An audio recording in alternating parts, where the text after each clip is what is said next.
घालत होते, पण त्या सभेमधले 2 जण उठून उभे राहिले नव्हते. पहिले होते ब्रह्मदेवजी आणि दुसरे जे होते महादेवजी. दक्ष राजानं त्याबरोबर विचार केला, रे ब्रह्मदेवजी उठून उभे राहिले नाही, ते माझे वडील आहेत. एक वेळेस मुलाचं आगमन झालं, वडील उठून उभे नाही राहिले तर फारसं काही बिघडत नाही. अरे पण महादेवजी हे तर माझे जावई आहेत, सासरे बुवा आल्यावर जावयांना उठून उभं राहायला पाहिजे होतं ना, पण ते उठून उभे राहिले नाही. आणि दोघांचा, जावयाचा आणि सासऱ्याचा, म्हणजे सासरा तिथे जावयाला बोलला होता, खूप बोलला होता. पण महादेवजी जे सासूरवाडीमध्ये बोलल्या गेले ना, महादेवजी तिथेच विसरून गेले. घरी आल्यावरती सतीला याच्या मागचं काहीच सांगितलं नाही.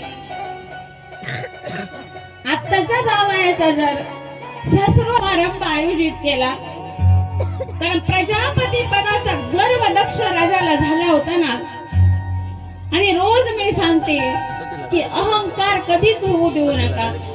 आणि आपल्याला जर परमार्थात यायचं असेल, जे षड विकार आहे, हे षड विकार आपले जाळले गेले पाहिजे, त्याच्याशिवाय आपण परमार्थामध्ये पुढे जाऊ शकत नाही.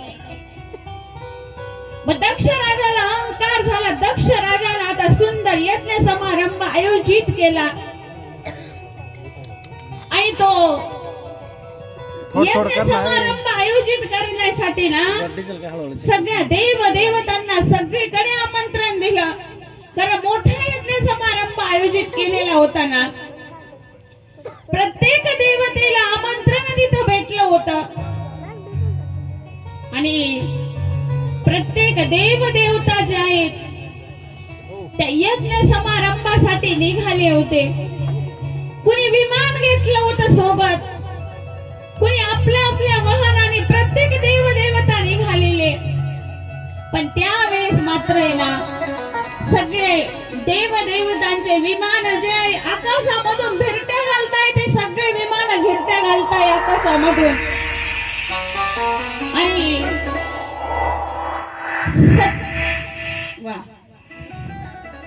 विमान गिरट्या घालायला लागले ना आकाशामध्ये. तर तेवढ्यामध्ये यज्ञ समारंभ आहे, जरी आमंत्रण नसेल, पण मुलीने त्या यज्ञ समारंभामध्ये आपल्या वडिलांच्या घरी जायला काय हरकत आहे. सती माता आपल्या पतिदेवांना विचारायला गेली. पतिदेव नाही म्हटले यज्ञ समारंभासाठी जायला, पण सती माता ऐकत नाहीये. सती माता म्हणते, देवा जाऊ द्या ना मला, माझ्या माहेरात जायचंय, जाऊ द्या देवा मला. सती मातेनं काही आपले गण घेतले आणि माहेरामध्ये गेले. ओ दक्ष राजा, आणि तुम्ही उठून उभे राहा, माझ्या बोलण्याकडे लक्ष राहू द्या, तेव्हा ते पार्ट छान होईल. सती माता त्या यज्ञ समारंभासाठी आपल्या माहेरामध्ये आली. ए सती, सती तू आहे ना. सती बघते हे माहेरामध्ये, इकडे तिकडे बघते हे, आणि बघत असताना बघता बघता बघता सती माता आलेली. सतीच्या बहिणी समोर आल्या.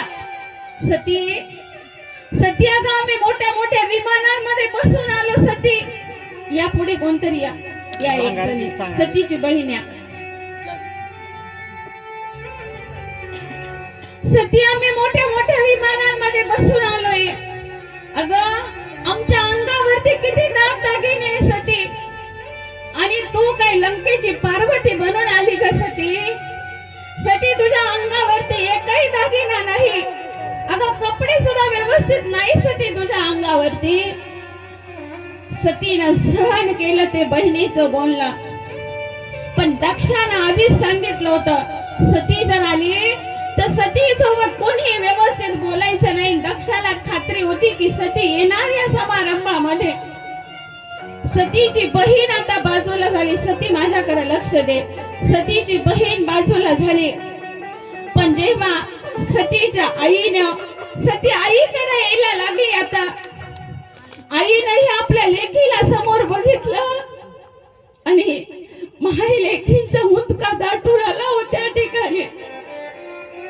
आईला सांगितलं होतं दक्ष राजाला सतीकडे बघायचं सुद्धा नाही. पण दादांनो ताईंनो, कसं का लेकरू असं ना, आपल्या आईला लेकरू खूप प्रिय असतो. आणि आई वडिलांना काळजी जी आहे ना, श्रीमंत मुलाची काळजी नसते. पण ज्या लेकराकडे पैसा नाही, ज्याची म्हणून आहे पैशासाठी, आई बापाला त्या लेकराची जास्त काळजी असते हो. सतीच्या आईनं बघितलं, सतीनं एकमेकीनं समोर बघितलं आणि दोन्ही जणांची मिठी पडली, सतीच्या आईची आणि सतीची. दोघेही रडत आहे, एकमेकीच्या गळ्यामध्ये पडून रडत आहे. दादांनो ताईंनो, अरे हसण्याचा प्रसंग नाही हा, रडत आहे दोघी जणी. आई आई बरी आहे का ग तू? आई सुद्धा विचारते, बाळा काय अवस्था करून घेतली ग बाळा तू? आम्ही सांगत होतो नको तू महादेवांसोबत विवाह करू, पण ऐकलं नाही. सती कशी तब्येत करून घेतली स्वतःची. आता सतीचं आणि आईचं बोलणं झालं, पण दक्ष राजानं समोर बघितलं. सती आता दक्ष राजाकडे गेली.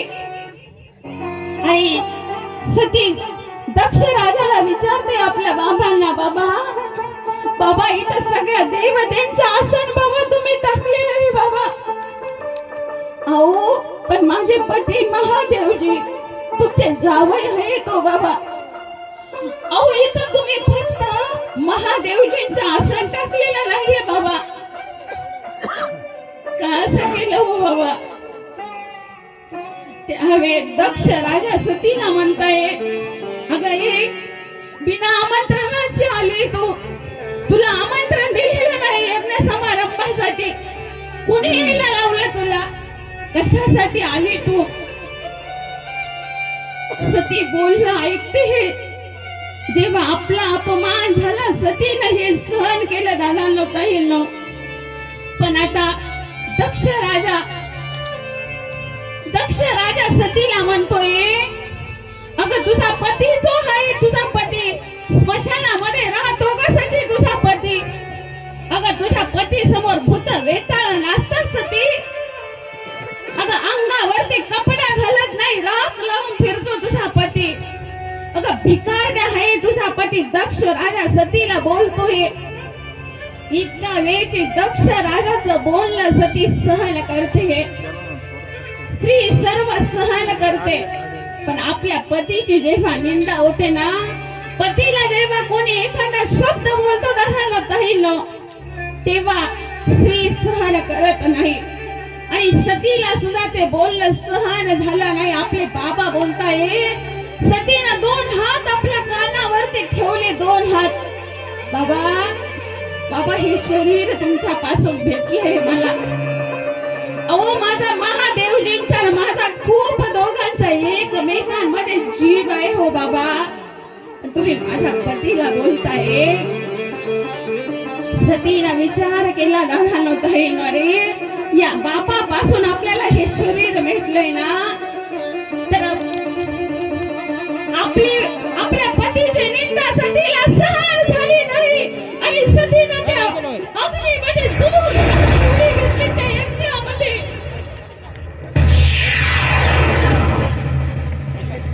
सतीनं त्या यज्ञामध्ये उडी घेतली. सगळीकडे हाहाकार माजला. सतीनं यज्ञामध्ये उडी घेतली.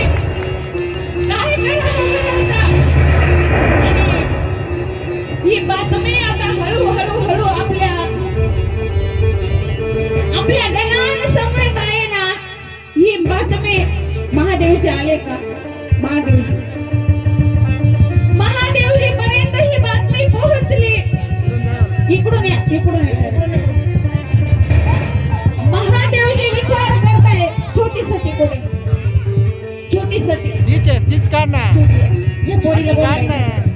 महादेवजी विचार करताय त्यावेळेस, अरे माझी सती कुठे गेली? महादेवजी विचार करताय. इकडे. आणि त्याच बरोबर महादेवजींनी सतीनं सतीचा अर्धवट जळालेलं शरीर घेतला आणि सतीला घेऊन इकडे तिकडे भरकटत आहे महादेवजी.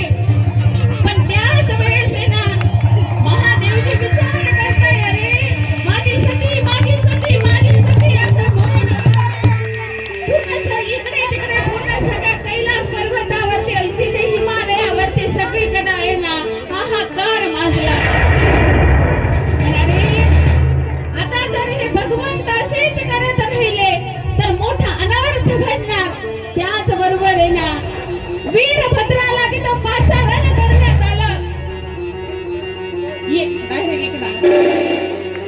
वीरभद्राला बोलवण्यात आलं. तो वीरभद्र येथे समारंभामध्ये आला. भगवंताच्या जमिनीपासून तो वीरभद्र आलेला. वीरभद्र इकडे तिकडे फिरतोय वीरभद्र. आणि त्याच वेळेस वीरभद्रानं इकडं तिकडं सगळ्या यज्ञाचा विध्वंस वीरभद्रानं चालू केला.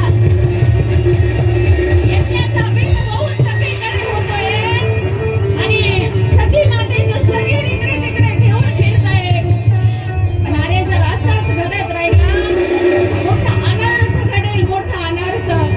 त्याच बरोबर आहे ना, भगवान विष्णू परमात्म्यानं चक्र तिथं सोडलं आणि त्या चक्रानं आहे ना सतीच्या देहाचे तुकडे तुकडे केले.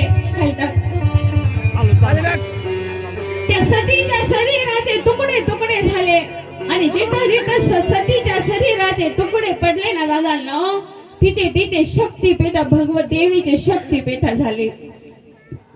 आता यज्ञाचा विध्वंस तर झाला, पण दोघा सासरे आणि जावई जे होते, जावयालाही राग आला होता सासऱ्याचा.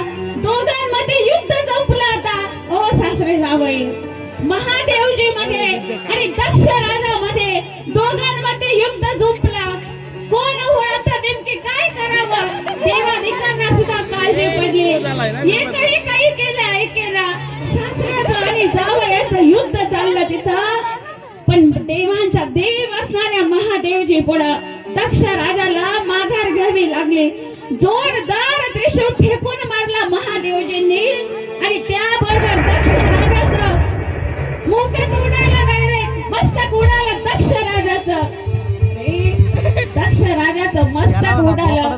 पण दक्ष राजाचं मस्तक उडाल्याबरोबर आहे ना, दक्ष राजाची पत्नी पुढे आली. विलाप करते दक्ष राजाची पत्नी, विलाप करते. आपला पती देव मरण पावले ना, विलाप करते दक्ष राजाची पत्नी. काय करावं आता? पण सगळे जण सांगू लागले, आता तुला आहे ना तुझ्या जावयाची शरणागती करावी लागेल. त्याच बरोबर दक्ष राजाची पत्नी जी आहे, सती मातेची आई, ती उठून उभी राहिली आणि आपल्या जावयाला शरणागती पत्करले. जावयाचं दर्शन घेतलं. जावई, चुकले असतील हो, तुमचे सासरे आहेत ते, सासरे बुवा चुकले म्हणून काय झाले, पण माफ करा. ओ यज्ञ समारंभ, मोठा यज्ञ समारंभ आयोजित केलेला आहे आणि हा यज्ञ जर घडला नाही ना, मोठा अनर्थ घडेल. सासूबाई जावयाला समजवते.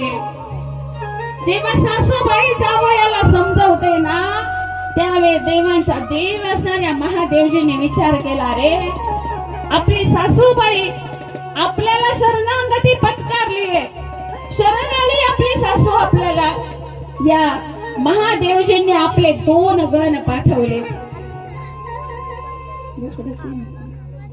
2 गण पाठवले आणि 2 गणांना सांगितलं, अरे गणांनो जा आणि सगळ्यात पहिल्यांदा जे तुम्हाला जो प्राणी दिसेल ना, त्याचं शिर जे आहे त्याचं शिर कापून आणा. ते 2ही गण शिवगण गेले आणि त्या शिवगणांना समोर पहिला प्राणी जो दिसला तो बोकड दिसला. तो बोकड समोर दिसला आणि त्या 2 शिवगणांनी जे आहे ना, त्या बोकडाची मान कापून आणली, शिर कापून आणले आणि इकडे दक्ष राजाचं शिर उडवलं गेलं होतं ना, ते 2ही शिवगण आले आणि त्या 2 शिवगणांनी दक्ष राजाला आहे ना वरती ते बोकडाचं शिर जे आहे, ते बोकडाचं शिर दक्ष राजाला बसवलं. आता दक्ष राजा जिवंत झाला बोकडाचं शिर बसवल्यामुळं आणि बोकडाचं शिर बसून दक्ष राजा जिवंत झाला आणि पुढचा यज्ञ समारंभ जो आहे तो यज्ञ समारंभ पूर्ण करण्यात आला म्हणून. आणि आता दक्ष राजाला आहे ना, दक्ष राजाला आपले सासरे जावयाची माफी मागायची होती, पण मुखच राहिलं नाही ना. वरती बोकडाचं मुख बसवलं दक्ष राजा बोलायला गेले की बोकडाचा आवाज मुखातून यायचा. परत परत दक्ष राजा आपल्या जावयासोबत बोलताय, पण परत परत बोकडाचा आवाज येतोय, परत परत तसंच बोलताय. दक्ष राजा जिवंत झाले दादांनो ताईंनो, पण शरणागती कुणाची पत्करावी लागली? सासूबाईंना शरणागती केली, पण दक्ष राजाला सुद्धा देवांचा देव असणाऱ्या महादेवजीची शरणागती पत्करावी लागली. म्हणून आजही आपण शिव मंदिरामध्ये गेलो आणि शिव मंदिरामध्ये दर्शन कसं घ्यायचं सांगितलंय मी तुम्हाला. या झाकीसाठी एकदा जोरदार टाळी होऊन जाऊ.